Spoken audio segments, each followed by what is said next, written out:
Dedicated, determined, dependable. This is News Center in the Morning on Fox 23. Now in HD. Divers will be back in the Hudson River again this morning in Rensselaer to search for a man they fear may have drowned while fishing. And just days before Memorial Day, we say a final farewell to an area soldier killed while serving in Afghanistan. The details on the funeral for Army Specialist Mitchell Daling. And with Memorial Day upon us, a lot of people will be packing up and getting out of town. I'm the News Center's Nicole Lally. I'll have some important travel tips for you before you hit the road. Nicole, thanks. We look forward to that. Good morning, everyone, and welcome to the News Center in the Morning on Fox 23. I'm News Center's Christina Arangio. Good morning to you, and happy Friday. I'm Stephanie Grady. Steve Teeling off today. Of course, it is a holiday weekend. We'll get to your top stories here in just a minute, but first we have to check on traffic and weather this morning because a lot of people are hitting the roads, getting away for the holiday weekend. Let's check in right now with News Center meteorologist Kenny Berg. Good morning, Kenny. Good morning, Stephanie. Well, we had some changes in the forecast for the weekend a couple days ago, and they're still in play. We're going to see scattered showers today, tomorrow, and Sunday before the system finally lifts out. So let's start with a look outside at your traffic cameras. The roads a little wet in places. We've been seeing scattered showers, but you can see also those cloudy skies, and it's going to be cooler today. Now, your traffic map's going to show you there are no problems on the roads. Along 90 West, everything seems to be moving just fine, and along 90 East, no problems to tell you about. So let's take a quick look at the radar to show you the scattered showers out there. Some of it light to moderate rain, so keep that in mind. It looks like the Northway north of Saratoga Springs starting to see some of those moderate showers. 53 right now in Albany. We have dropped off considerably over the past couple of hours. 57 in Saratoga, 60 in Pittsfield, 55 in Glens Falls. The cold front moved through. The cooler air is moving in behind it, and we are going to see chilly temperatures heading into the weekend, especially compared to what we've seen lately. Now, high today, 62. That was early this morning. We will be dropping throughout the day. Tonight, lows will drop into the 40s. We're going to keep the cloud cover, chance of scattered showers. Even Saturday, look at that high, 50, but some areas not going to hit 50, and with the winds, it's going to feel even colder than that. But then the system starts to lift out Sunday. We'll get a little warmer, and we'll see some sunshine late Sunday, and especially on Monday. And I'll tell you more about your holiday weekend forecast coming up in a bit. Christina? We'll see you soon, Kenny. Thanks so much. Happening today, state police divers will resume their search for a possible drowning victim in the Hudson River on the Rensselaer side of the Dunn Memorial Bridge. Police say a man was fishing when he jumped in after his fishing pole just after 7 o'clock last night.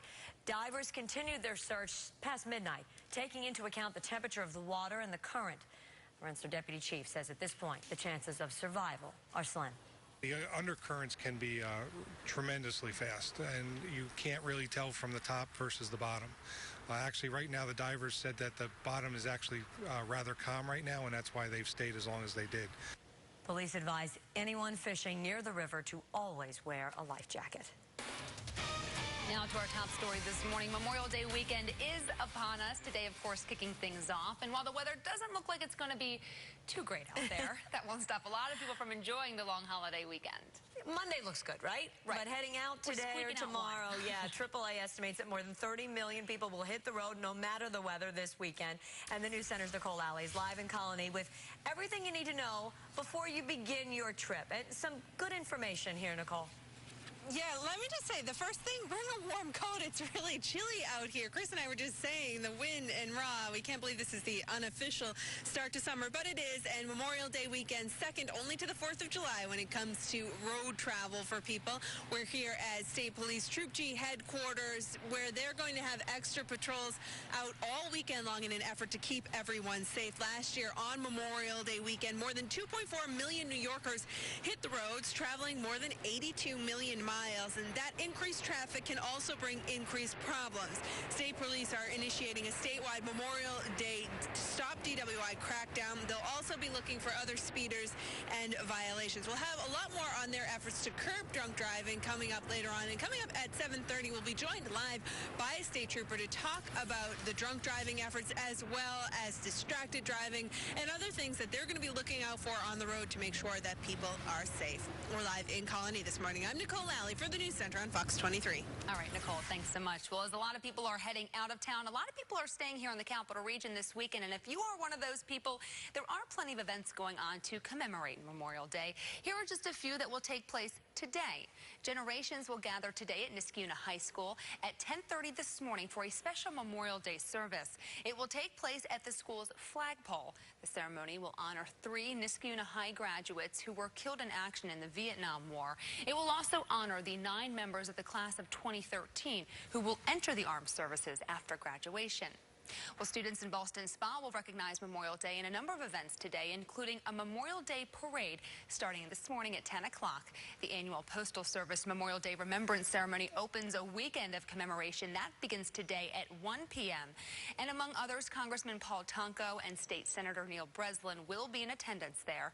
It's held at the Albany General Mail Facility on Old Carner Road in Colony. Now, for a full list of Memorial Day events, just head over to our website, fox23news.com. They're all listed there for you. Now, events were held yesterday for Memorial Day as well. Veterans were remembered in Latham. Dozens of soldiers and other members of the Guard stood by for a 21-gun salute and playing of taps. The attendees remembering lives lost, including the nearly 500 New Yorkers and New York-based service members killed in the conflicts in Iraq and Afghanistan. Now, we want to make this Memorial Day extra special for all of our military families here in the area. So please help us honor your loved ones this Memorial Day by sending us pictures of veterans that you loved and maybe have lost. We've received some amazing photos so far of local service members. Take a look right here. Michael sent us this picture of his father, Mike Sakanik from Albany. He was a World War II veteran. This is Glenn Scott Stanfill. He was in the Navy back in the early 1980s. Thanks to Cece for sending in this picture. So please, let us honor your family and friends who have served in the military. Send us a picture of any man or woman in uniform, past or present, someone you've loved, maybe a family friend or a family member. Make sure, though, you tell us their name and where they're from, and even maybe where they have served and in maybe what conflicts, so that we can go ahead and make mention of that. It's very easy to go ahead and send us pictures. Head on over to our Facebook or Twitter pages if that's easier for you. Post the pictures there, and as I said, make sure you include the name and where they're from, and we'll be sure to share as many of those photos as we can on Monday. And Monday, we're going to have a very special show in honor of Memorial Day. All right, Steph, thanks so much. We appreciate their sacrifice, and we're happy to share those pictures with everyone, so keep sending them in. Well, we told you yesterday about Gregory Dean, who was arrested under the New York SAFE Act for having more bullets in his gun than allowed under the new law. Well, the Columbia County District Attorney has decided not to prosecute. The News Center's Megan Farley has the details on why. With respect to this offense, we do decline to prosecute. And with those words, the case is closed. 31-year-old Gregory Dean will not be charged after police say they found a gun in his car holding 9 rounds of ammunition versus the 7 allowed under the SAFE Act. I just want to say thank you to everybody who's standing behind me.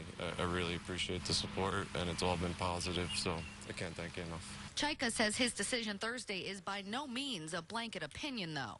I will look at every case, as all 62 of us do in New York State, and make a decision with respect to each case based upon its own merits. What the district attorney just did in there was not only a classy move, but he took the legs out of the SAFE Act for the moment. For this particular case. Police originally pulled Dean over for a traffic violation, but then they say they found the gun legally registered, but with too many bullets. Given all of the circumstances, it was my decision to exercise my prosecutorial discretion and decline to prosecute this particular case. Thursday, outside of the courthouse, protesters gathered to try and spread the message that they feel the SAFE Act is unconstitutional. I think we all have a responsibility to stand up for our rights. A lot of people who are anti-gun don't understand what the implications, the long-term implications are of the SAFE Act. Paul today upheld his oath to the Constitution, which took a lot of hard work. It was very brave for him to do that. So I think it's going to set an example across the state. News Center's Megan Farley with that report for us. And she tells us that in the case of the initial traffic stop, though, Dean still faces a misdemeanor of aggravated unlicensed operation of a motor vehicle. We are learning more about sheriffs here in New York State who are part of a movement to join a federal lawsuit challenging the new SAFE Act. Sheriffs in Erie, Oswego, Wayne, Putnam, and Fulton counties joined with the Sheriff's Association to get their position on the new gun laws on the record. They say some provisions of the New York SAFE Act are too vague and impossible to enforce fairly. They also believe the law to be unconstitutional because it will prevent citizens from keeping commonly used firearms for home defense. The controversy far from over, but after a vote is cast, changes will be made. We are talking about the Boy Scouts of America here, and coming up, the latest on efforts to change the organization's policy on gay scouts and gay leaders. Plus, reconstructing an accident. We get an inside look at how police piece together those wrecks.